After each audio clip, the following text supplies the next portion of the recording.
start full of fire, and then quietly burn out. Maybe you know this feeling too well. You begin something with a spark in your chest, a quiet promise echoing in your mind. This time, it's going to be different. You're ready, committed. You've got a plan. For a few days, maybe even a week, you feel unstoppable. You wake up early, stretch with purpose, open your English notebook, hit the gym. You check off boxes, smile to yourself. I'm really doing it. And then, something shifts. One skip day, then two. Then suddenly it all feels heavier. The spark dims, the plan fades. You wonder where all that energy went. You whisper, why can't I just stay consistent? If that question feels familiar, you're in the right place.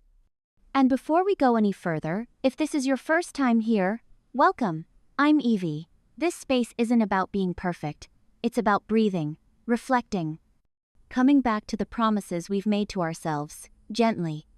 Today, we're not chasing hacks or forcing discipline with gritted teeth. We're going deeper. We're going inward. We'll talk about what really stops us and what quietly pulls us back. We'll explore why consistency isn't about pressure, but about understanding, identity, momentum, tiny actions. You'll hear truths that might feel uncomfortable, but freeing, and we'll do it all in slow, clear English, so you can not only listen, but feel. So whether you're on a walk, folding laundry, or lying in the dark with your headphones on, let's pause together. Let's find the rhythm again. Let's begin. What does it really mean to be consistent? Most people think it means doing something every single day, without fail, without rest, without slipping, like ticking boxes on a calendar with perfect precision. But real consistency? It's much quieter than that, more human, more forgiving. Imagine a river winding its way through a valley. It doesn't rush every moment, it doesn't roar at every turn. Some days it's fast, some days it's slow, but it keeps flowing. That's what true consistency feels like, steady, imperfect, alive. To be consistent means showing up, not because you feel amazing, but because something in you still says, this matters. You won't always be in the mood. You'll be tired, distracted, pulled in 1,000 directions. Life will spill over your plans. But still, you return.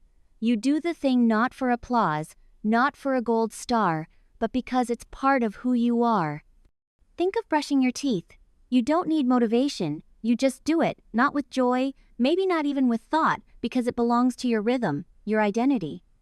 And that's the quiet kind of strength we're building here. Not loud, not perfect, but real.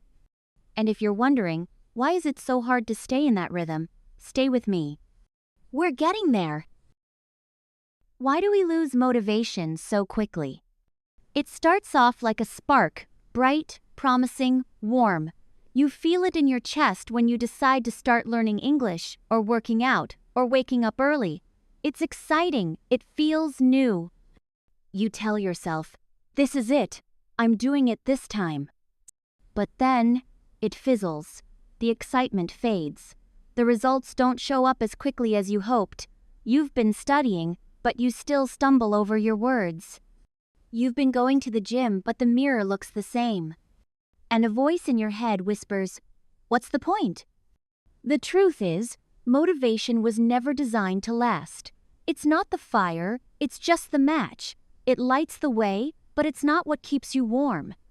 What keeps the flame alive is purpose, discipline, a deeper reason. Like proving to yourself that you can be someone who follows through. Like becoming the version of you that doesn't need to rely on sudden bursts of inspiration, but simply shows up. So if your motivation is fading, you're not broken, you're not weak. You're just learning to trade short-term spark for long-term fuel. And Evie's still here reminding you, you don't have to wait to feel ready, you just have to stay close to what matters. And that brings us to the real question. What do you actually want? Not what sounds good, not what your teacher said, not what your friends expect or what looks impressive on paper. What do you truly want? Sit with that for a moment. Do you want to speak English fluently because it makes you feel more connected, more free, more you? Or is it just something you think you should do? The truth is, we can't stay consistent with goals that aren't rooted in meaning. We wander, we forget, we resist, not because we're lazy, but because the goal doesn't feel real. But when you're honest with yourself, when you name the thing your heart really wants, something shifts. You begin to see the path more clearly. You're no longer dragging yourself forward, you're pulled by something deeper. So pause. Close your eyes if you need to. Ask gently, what kind of life am I actually trying to build? And once that answer feels solid, not loud, not flashy, but real, you'll be ready for the next step. Because now that you know what you want, it's time to ask, who do you believe you are?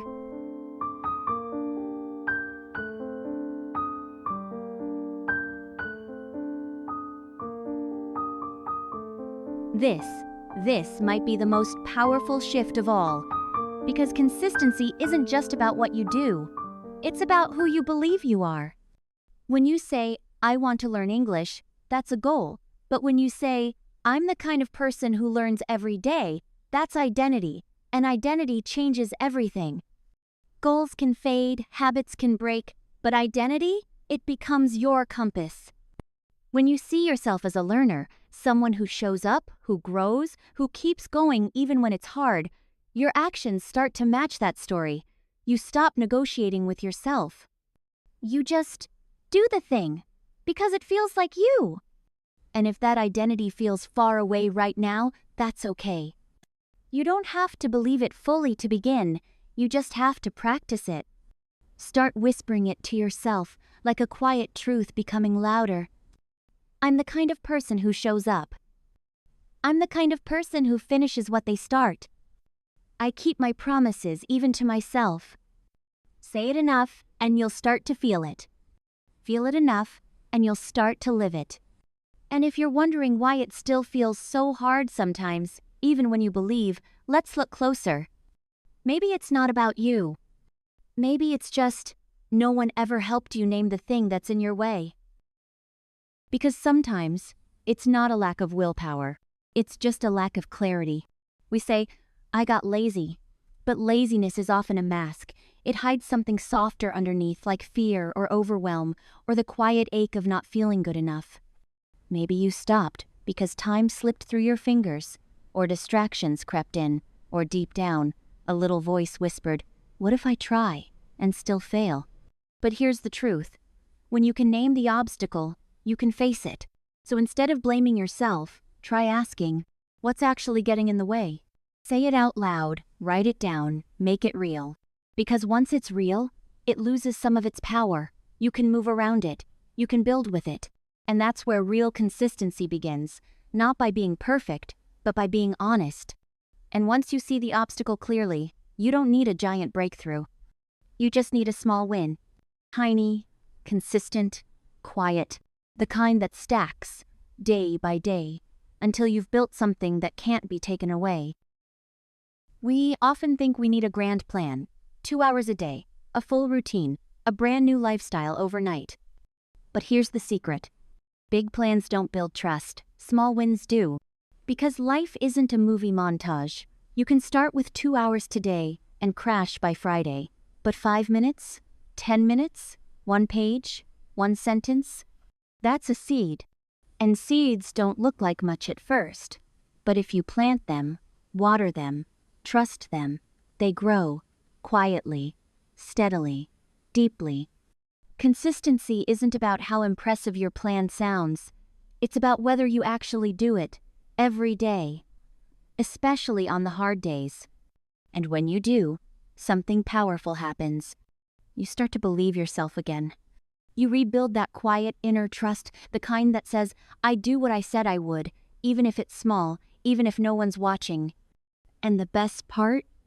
Small wins make starting easier. And starting is everything. So let's make that first step ridiculously easy. So easy you almost laugh. So easy you can't say no. Because the hardest part isn't doing the thing. It's starting.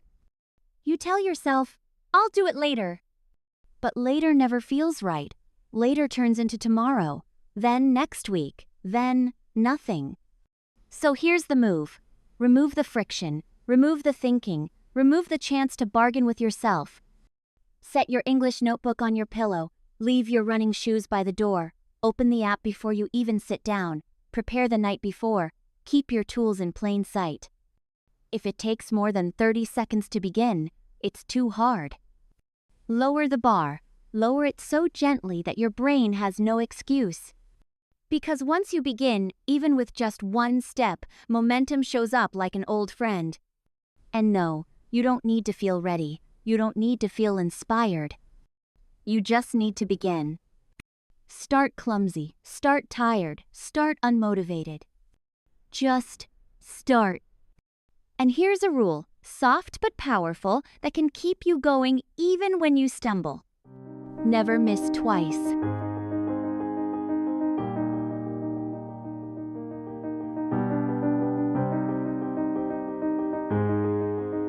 That's it. That's the rule. Miss a day? Fine, life happens. You're human, but don't miss two. Because when you miss one day, you're taking a break. When you miss two, you're starting a new habit, a different one. So even if you're exhausted, even if it's just 1 minute, one sentence, one breath, do something on that second day. Not to be perfect, not to impress anyone, but to protect the rhythm you're building. Because the moment you show up, even barely, even shakily, you're telling your brain, this still matters, I still show up. It's not about pressure, it's about identity. You're not punishing yourself, you're remembering who you are. And maybe you've been doing that, showing up again and again, but it still feels like nothing's happening. No big win, no gold star, no change in the mirror. You start to wonder, what's the point? Let's talk about that. Because one of the quietest enemies of consistency is invisible progress. You're doing the work, you're checking the boxes, you're showing up. But the scale doesn't move. Your accent still sounds awkward. No one notices, no one cheers, and deep down you ask yourself, am I actually getting better? But here's what most people forget. The results come after consistency, not before. You don't get strong and then go to the gym.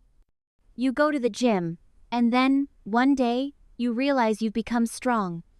It's like filling a bucket drop by drop. For weeks, it looks empty. You wonder if anything's changing. And then one day, it overflows. But here's the thing, every drop mattered, even the ones you couldn't see. Even the ones done in silence.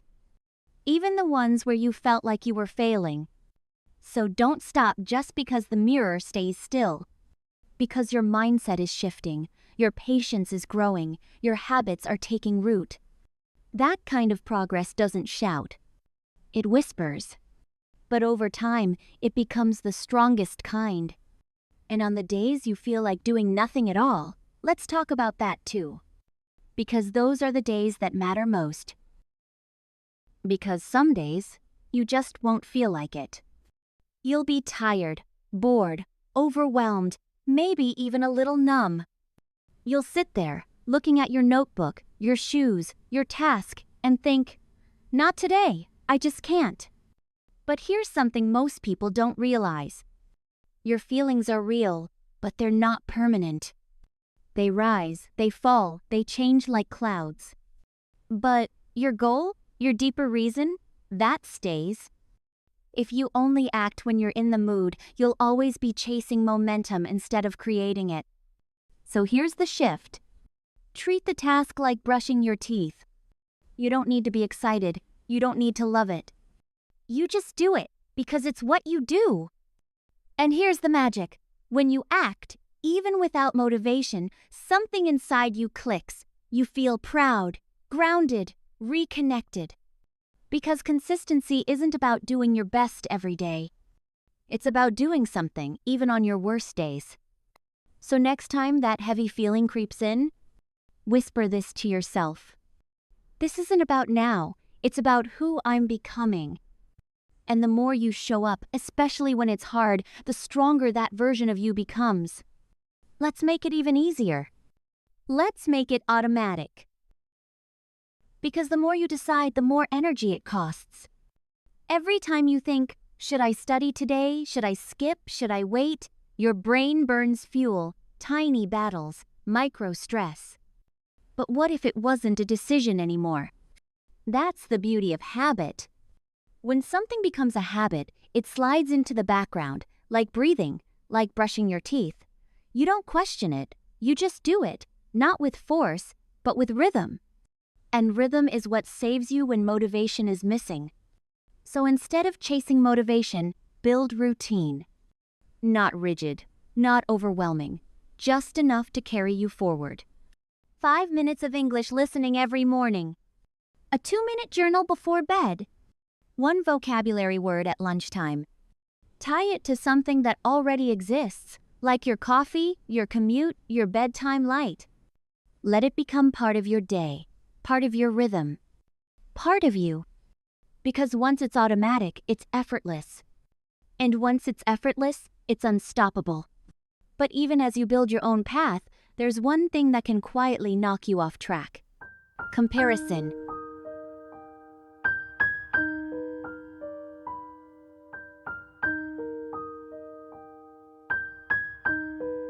Comparison is sneaky. It doesn't yell, it whispers. You scroll past someone speaking flawless English, someone who's lost the weight, someone with the perfect morning routine, and suddenly, your own effort feels small, slow, maybe even pointless.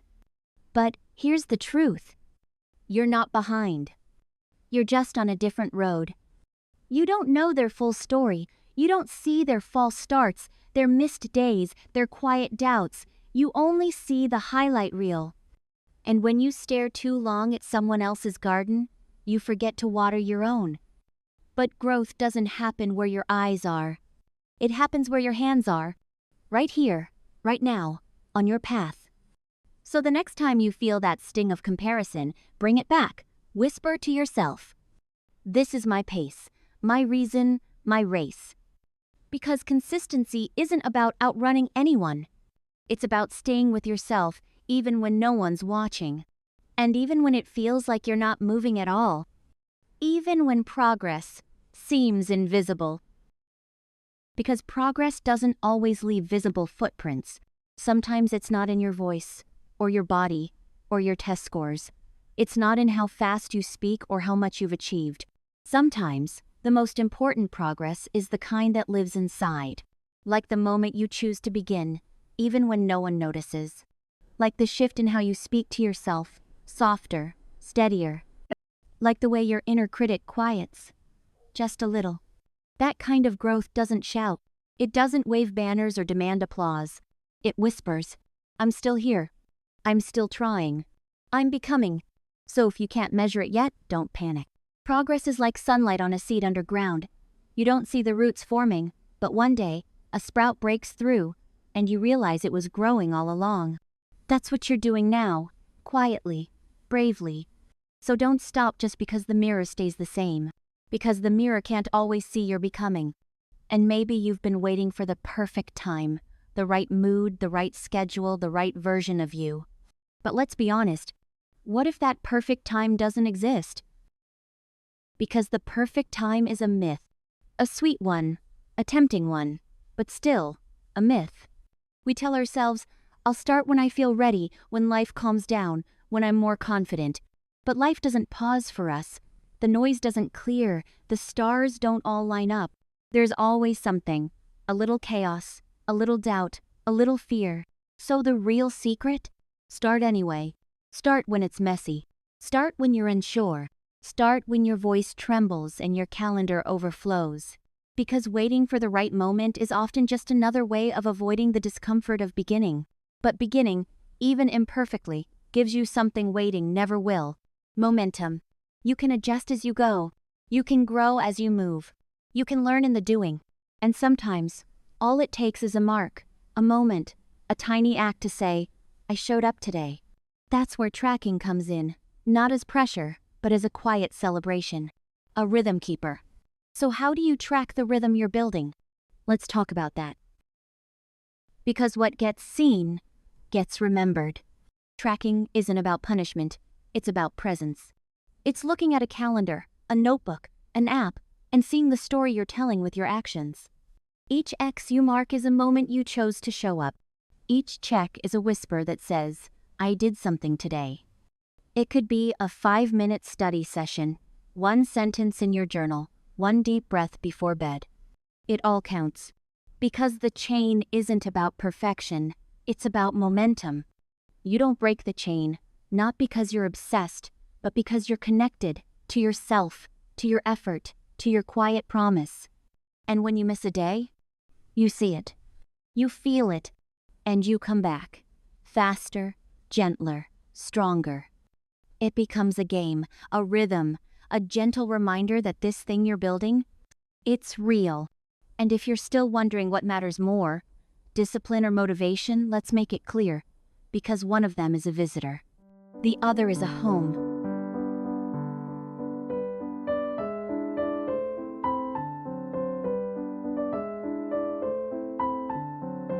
Motivation is lovely when it shows up.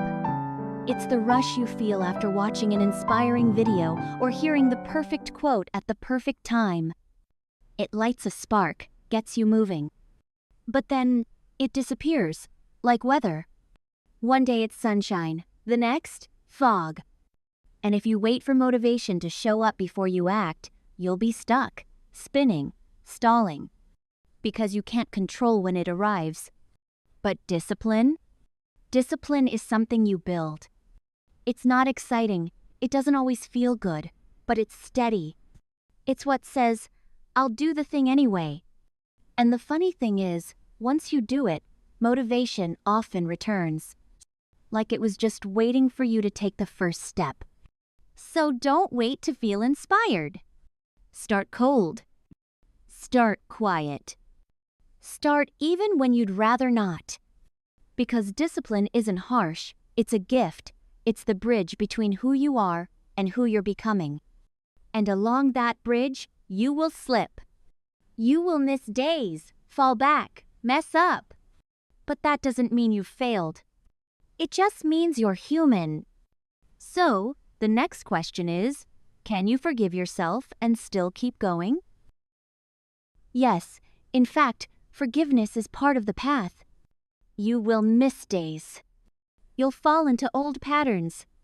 You'll break your own promises sometimes. That doesn't make you weak, that makes you real. Because consistency isn't about never falling. It's about how you rise.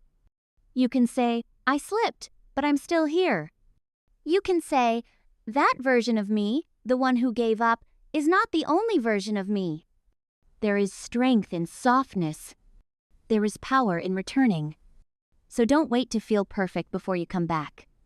Don't turn one missed day into a story of failure. Take a breath, reset, begin again, even if it's just with one small action. That's what builds trust. That's what builds change. And if you're wondering, how long will this take? Let's answer that, gently, honestly. Because time is part of the journey too. How long does it take to become consistent? Some say 21 days, others say 66. But the truth? It's not about numbers. It's about repetition, with meaning. Because you could repeat something 100 times with no heart and never feel it stick. But do it again and again with intention, and something begins to shift. It depends on your rhythm, your mind, your life. Some days it'll feel natural. Other days it'll feel like pushing a boulder uphill. But one thing is certain. It takes longer than you think and less time than you fear. Because one day, without realizing it, you'll do the thing automatically. And you'll pause and think, wait, that used to be hard. That's how roots grow, quietly, deeply, below the surface. So give yourself time, give your rhythm time. Because what you're building, it's not just a habit. It's a version of you that's been waiting. Which leads us to the real question, the one you might not have asked out loud yet. Are you willing to become the person you admire? Think of someone you look up to. Someone consistent, grounded, calm. Someone who doesn't just start things, but stays with them. Who keeps showing up even when it's hard, even when no one claps.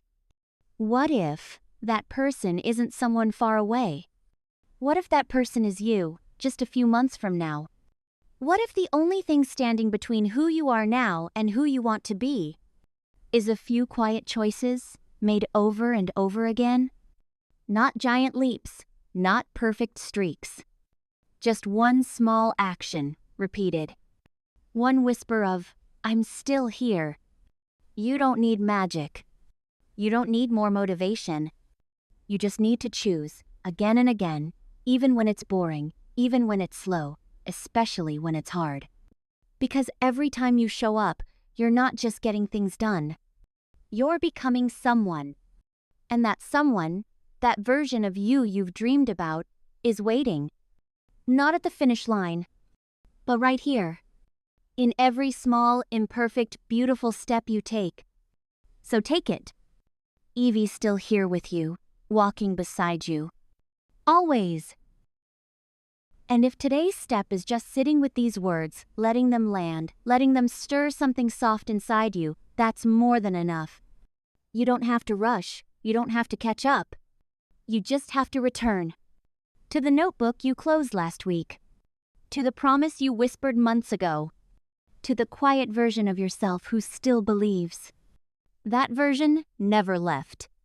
They've just been waiting for you patiently. So, maybe, just maybe, today's not about chasing progress. Maybe it's about remembering that small steps count. That rest isn't failure. That consistency is built not with pressure, but with compassion. You're not behind. You're not broken. You're building. Gently, slowly, truthfully. And if no one has told you lately, I'm proud of you. If you need to pause, pause. If you need to begin again, begin. This space will still be here. And I'll be here too, Evie, whispering what you may need to hear most. You don't have to go fast. You just have to go. Whenever you're ready.